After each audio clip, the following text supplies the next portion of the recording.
Bismillahirrahmanirrahim. Assalamualaikum warahmatullahi wabarakatuh. Waalaikumsalam.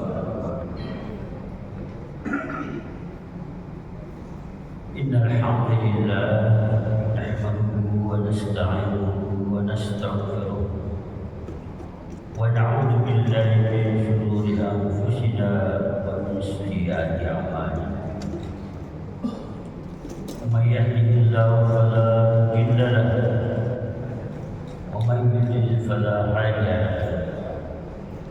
Asyhadu an la ilaha illallah wahdahu la syarika lahu wa asyhadu anna Muhammadan abduhu wa rasuluh.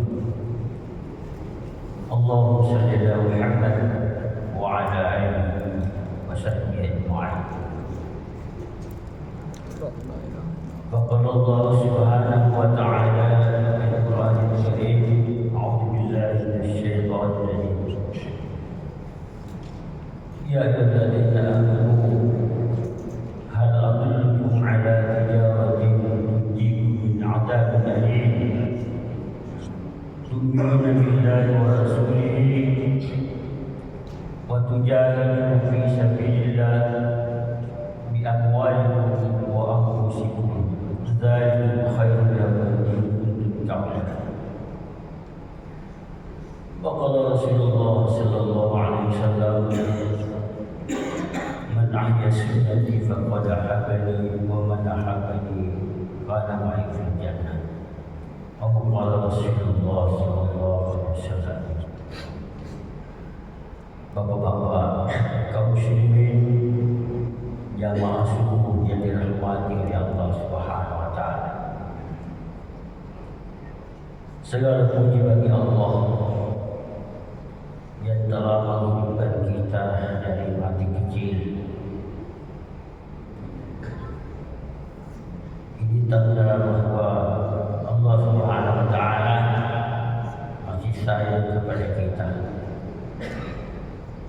Allah Subhanahu wa taala masih memberikan kita kesempatan untuk memperbaharui daripada iman kita dengan kalimat la ilaha illallah.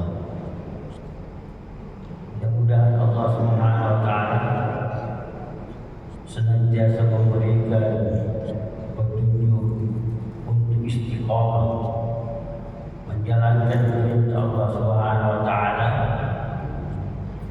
untuk memperbuat amal sebanyak-banyaknya dan seikhlas-ikhlasnya menuju kepada Allah Subhanahu wa taala.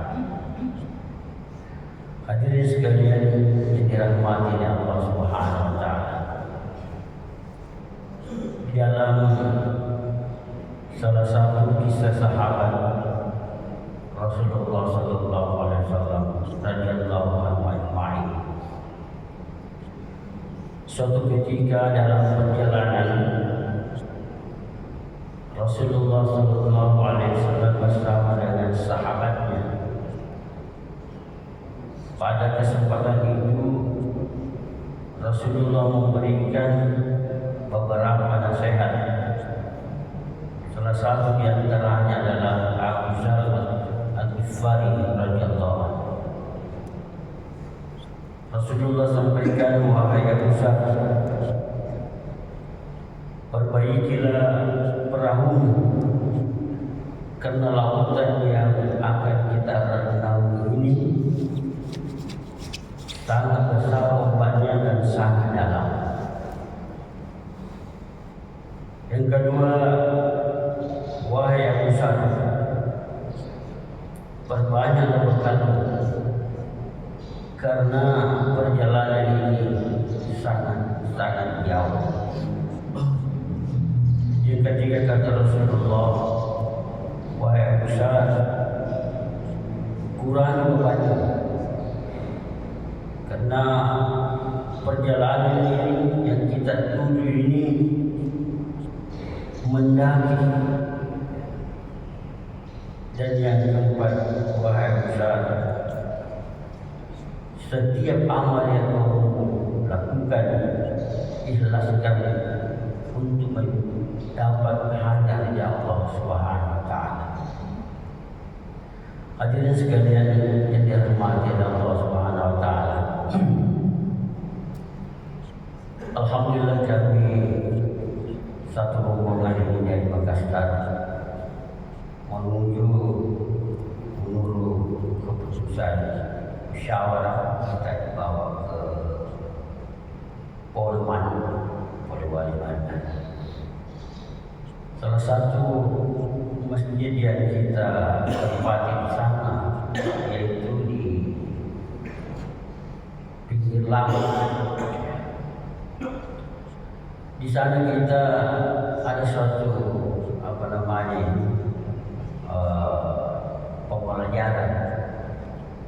Beberapa kapal penangkap ikan, kalau saya tidak salah itu ada kurang lebih 10. Itu setiap malam dia berangkat dengan penumpang kira-kira 20 orang. Ya, dia berangkat pada waktu sore.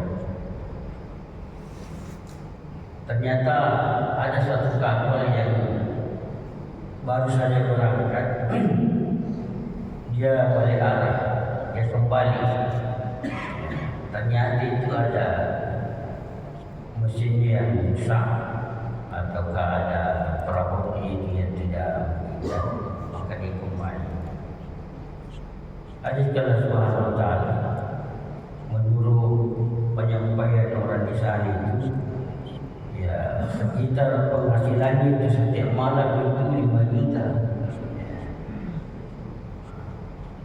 Hadis Allah Subhanahu wa taala, karena dia tidak jadi berangkat, maka 5 juta itu terpenuhi. Hadis Allah Subhanahu wa taala artinya tidak sampai kepada tujuan.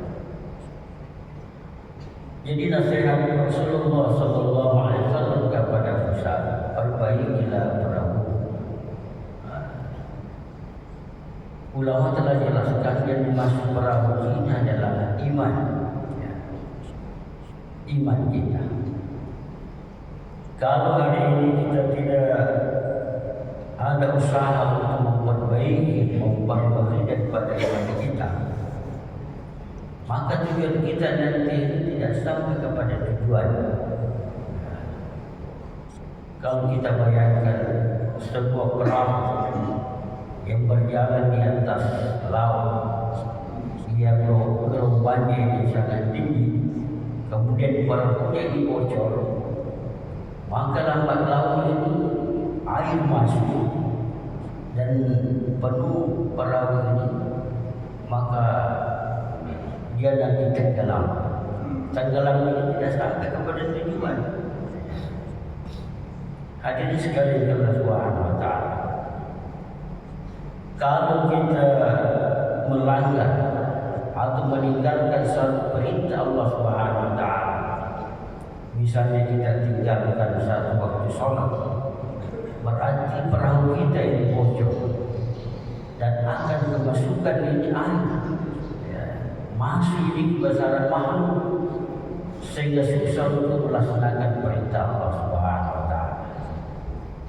Maka Rasul sampaikan, perbaikilah perahu, perbaikilah iman. Yang kedua adalah sekalian, perbanyaklah bekal, karena perjalanan ini sangat-sangat jauh. Dijelaskan oleh alim ulama kita bahwa perjalanan yang dimaksud di sini adalah perjalanan menuju kepada Allah Subhanahu wa taala untuk mempertanggungjawabkan apa yang telah kita buat di dunia ini.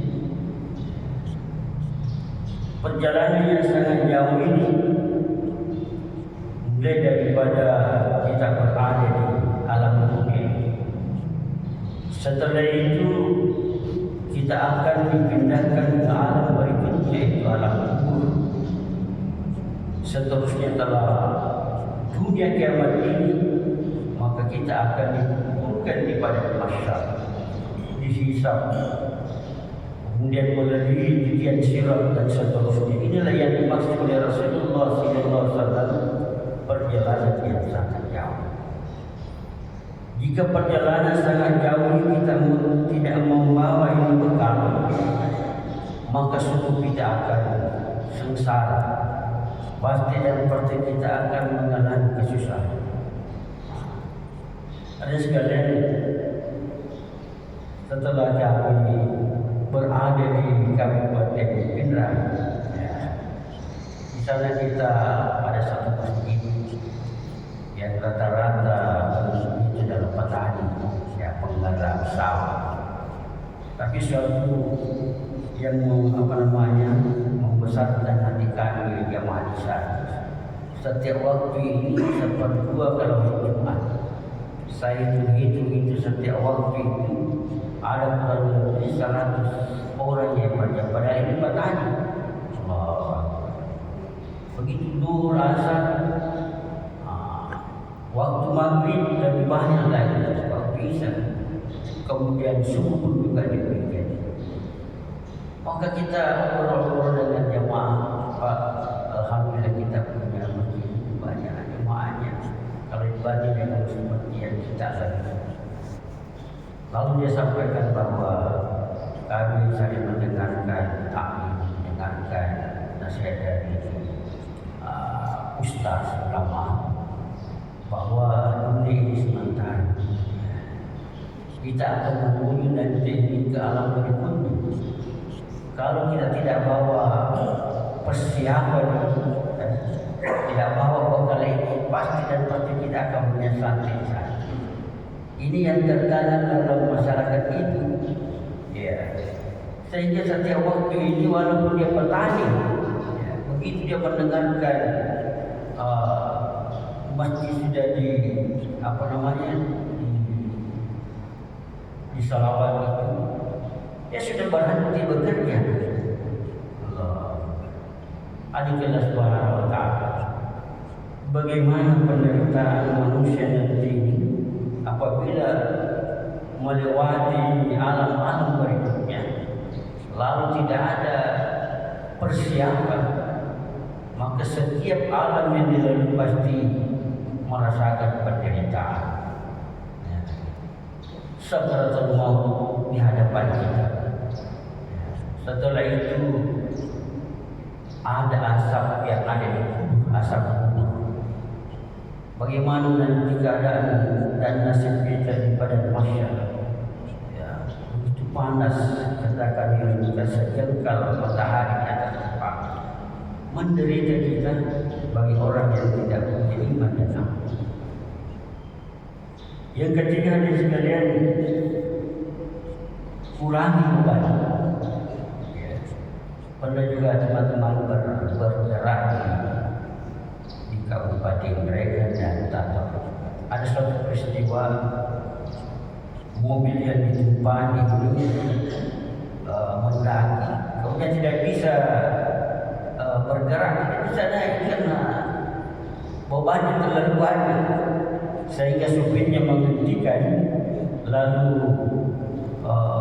dibuat atau diturunkan sebagian ini barang yang ada di mobil, tidak bisa sampai. Hadis sekalian Allah Subhanahu wa ta'ala, maksudnya ini bahwa surga ini tempatnya tinggi, yang menjadi beban ini adalah dosa kita. Padahal Allah Subhanahu wa ta'ala memberikan beberapa tempat, ya, waktu dan keadaan banyak istighfar. Berwudu saja ini sudah menghilangkan daripada dosa-dosa yang ada pada diri kita. Begitu langkah kita ke masjid, sholat berjamaah, ibadah, semuanya ini peluang untuk diampuni dan dihapuskan dosa kita yang menjadi beban. Kemudian yang keempat, Allah Subhanahu wa ta'ala, apa saja yang kita lakukan, ya, tergantung daripada niat kita. Innamal a'malu binniyat. Allah Subhanahu wa ta'ala yang menciptakan hati kita, Maka apapun yang terbetik dalam hati kita, pasti dan pasti Allah mengetahui apa yang ada di dalam kita. Maka sekalian, apabila sudah kita beramal, kita hanya mendapat ridha Allah, kita dengan ikhlas, maka inilah yang diterima oleh Allah Subhanahu wa taala. Ilahi anta masyudi wa ridha, hanya untuk mendapat ridha Allah Subhanahu wa taala. Mudah-mudahan nasihat ini menjadi nasihat kita juga sekalian untuk sampai kita bertemu di hadapan Allah Subhanahu wa taala. Dan terakhir sekalian, ulama jelaskan bahwa setiap yang kita nanti lalui ini, mulai daripada sakaratul maut, ini ada asap bagi orang-orang yang tidak ingat, tidak taat pada Allah Subhanahu wa taala. Bagaimana nasib kita nanti di alam kubur? Bagaimana nasib kita di padang mahsyar? Maka Allah Subhanahu wa taala dalam Al-Qur'an memanggil kita, mengingatkan kita kepada orang yang beriman. Ya ayyuhalladzina amanu hal adullukum ala tijaratin tunjikum min adzabin alim. Wahai orang beriman, maukah saya tunjukkan suatu usaha yang dapat membebaskan kamu daripada azab yang pedih? Allah, mudah-mudahan kita terima sekalian. Kalau Allah mengatakan azab yang pedih, kita tidak tahu bagaimana pedihnya, bagaimana ukurannya, kadarnya kesusahan. Lalu kita sebagai orang beriman tentu menerima ini. Allah Subhanahu wa taala menjelaskan caranya. Tu'minuna billahi wa rasulih, beriman kepada Allah dan Rasulnya, wa tujahiduna fi sabilillah, bersungguh-sungguh di jalan Allah, bi amwalikum wa anfusikum, dengan harta dan diri. Dzalikum khairul lakum ta'lamun. Inilah yang lebih baik jika kamu mengetahui. Ada sekalian, inilah yang kami coba-coba bisa praktekkan di akhir. Mudah-mudahan Allah Subhanahu wa taala hilangkan, bebaskan kita daripada asap yang pedih. Maka jangan kita heran kalau ada saudara kita yang meluangkan waktunya 40 hari, 4 bulan dan seterusnya. Salah satu alasannya ini sekalian, kita mau bebas daripada asap yang pedih sampai bertemu di hadapan Allah Subhanahu wa taala. Ada sekalian, mudah-mudahan Allah Subhanahu wa taala atas nama jemaah kami mengucapkan syukur pada Allah Subhanahu wa taala dan terima kasih telah kami terima selama 3 hari ini menggunakan fasilitas ini. Mudah-mudahan cahaya yang ada di sini menjadi cahaya nanti kita di alam kubur. Mudah-mudahan ayat kita pagi ini nanti diganti oleh Allah, kita diminumkan air Al-Kautsar oleh Baginda Rasulullah sallallahu alaihi wasallam. Wabillahi taufiq wal hidayah. Wassalamualaikum warahmatullahi wabarakatuh. Waalaikumsalam.